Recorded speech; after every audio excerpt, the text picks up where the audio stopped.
Gostaria de inicialmente cumprimentar os novos tempos do Poder Judiciário brasileiro, porque o Poder Judiciário como um todo, apesar de escorregão de um ou outro membro do Poder Judiciário, o Poder Judiciário tem funcionado a contento.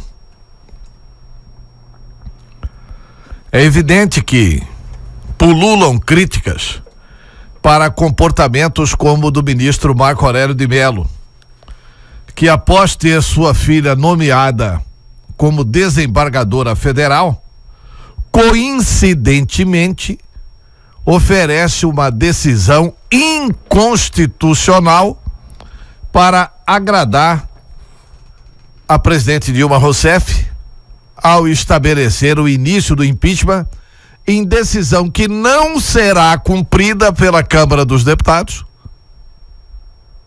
para que se determine o impeachment do vice-presidente Michel Temer. Já disse aqui que vice-presidente não é cargo, é expectativa de cargo, e mais que isso, o vice-presidente substitui emergencialmente a presidente da República, e ontem mesmo o decano da Corte, o decano do Supremo Tribunal Federal, analisando um outro pedido que pedia também a mesma coisa, determinou o seguinte: o ministro Celso de Mello, mostrando que o Supremo tem bom senso, o ministro Celso de Mello estabeleceu o seguinte: a Suprema Corte não pode interferir nos trabalhos do Poder Legislativo e por isso sequer analisou o pedido para que ela, a Suprema Corte, autorizasse a continuidade ou início de um processo do impeachment contra o vice-presidente Michel Temer.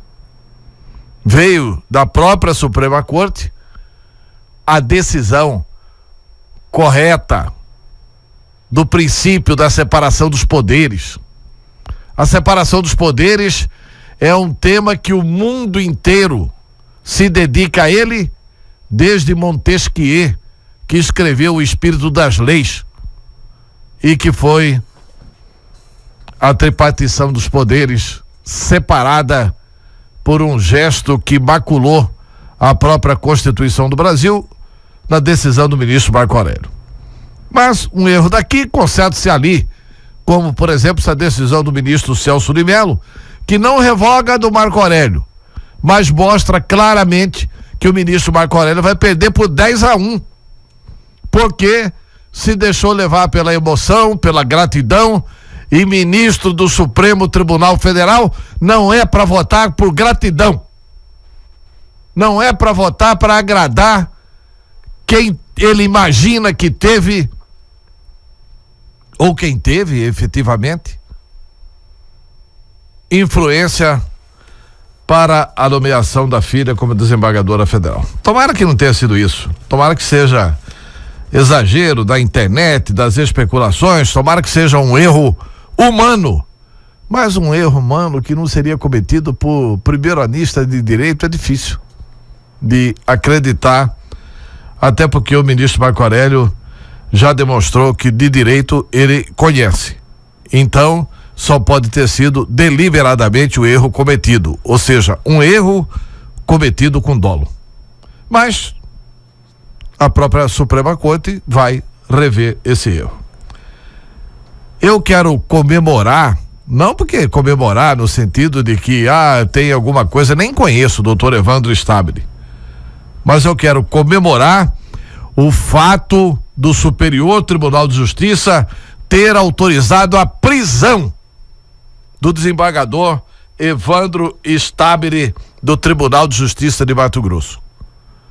Porque sempre que alguém era flagrado, era condenado e era desembargador, a pena era exclusivamente a de que esse cidadão receberia as suas aposentadorias e simplesmente deixava de ser desembargador. Agora não. A Corte Especial do Superior Tribunal de Justiça autorizou a prisão do desembargador Evandro Stabile, condenado a 6 anos de prisão em regime fechado pelo crime de corrupção passiva. Esta é a primeira decisão do órgão após a mudança do entendimento por parte do Supremo Tribunal Federal, que autorizou o início do cumprimento da pena após trânsito em julgado na segunda instância. Ou seja, com essa decisão, vai ser cumprida inicialmente a prisão do desembargador Evandro Stabile em regime fechado por venda de sentença. Ele que está condenado pelo próprio Poder Judiciário. E é isso que a gente tem cobrado aqui do Ministério Público. Porque o Conselho Nacional de Justiça funciona no Poder Judiciário. E o próprio Poder Judiciário tem punido as mazelas do Poder Judiciário. Enquanto que o Conselho Nacional do Ministério Público não tem funcionado a contento para punir os equívocos do Ministério Público brasileiro, de membros do Ministério Público brasileiro. Da mesma forma que há um reconhecimento de que o Ministério Público presta um grande trabalho, há também alguns excessos por parte de alguns membros. Há também alguma leniência por parte de alguns membros. Há também alguma omissão por parte de alguns membros. Embora a sociedade deva ser extremamente agradecida a essa instituição extraordinária que é o Ministério Público.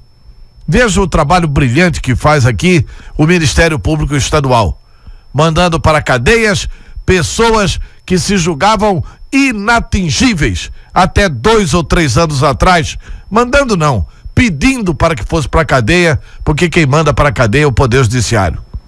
Mas não deixa de ser um trabalho relevante o que presta o Ministério Público de Mato Grosso, o Ministério Público Federal na questão do Lava Jato, mas um exemplo aqui, outro ali, tem realmente de deslize e não tem esse exemplo de punição exemplar por parte do conselhão. O conselhão do Ministério Público é mais para passar a mão na cabeça, agindo como se todos fossem realmente absolutamente honestos. Eu já tive a oportunidade de admirar membro do Ministério Público e depois me decepcionar. Eu fui colega do Demóstenes Torres no Senado e no início não acreditava naquelas acusações que eram feitas em desfavor do Demóstenes Torres. Mas depois a verdade veio à tona e ele foi punido no Senado. Mas até hoje ele continua sem ser punido dentro do Conselhão. Ele até hoje é membro do Ministério Público Estadual. Aliás, de Goiás. É membro do Ministério Público Estadual de Goiás. Se eu tiver errado, por favor, alguém do Ministério Público me corrija aí, dizendo não, o Demóstenes foi afastado do Ministério Público. Mas parece que ainda não se conseguiu isso. Ele ainda consegue ir prorrogando a sua permanência dentro do Ministério Público. Mas enfim, há muito o que comemorar na questão do funcionamento do Poder Judiciário. Agora, o STJ está determinando prisão de ex-desembargador e não apenas mandá-lo para casa com poupudas aposentadorias. São os novos tempos. É o fim da impunidade. Tá chegando a hora. Dilma, Lula, graças a Deus.